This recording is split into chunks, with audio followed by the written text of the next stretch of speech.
Mapugso Bacolod City Mayor Albi Benitez pahayag nga naghando ng COMELEC nga tagan sang clearance ang pagpasakop sa mga barangay sa Mascara Festival 2023. Apang COMELEC may paandam sa mga kandidato. Yarig balita ang aton gitutuka.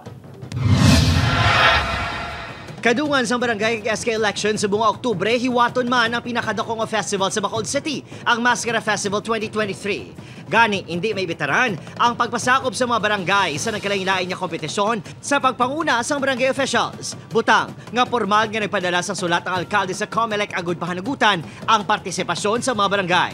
So between 18 to 28, in 10 days ni siya, may adlaw gid nga ga-celebrate kita sang Mascara Festival.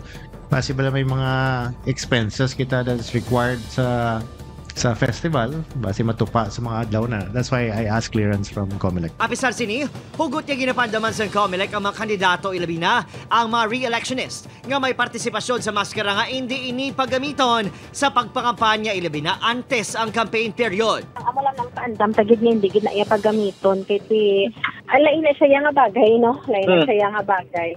Si ano lang, mga banya lang kita sang kung ano lang insakto. Una nagipahayag sa COMELEC Bacolod City nga may isa ka nagapapili sa isa ka barangay sa syudad ang ginpadalaan sang show cause order bango sa premature campaigning.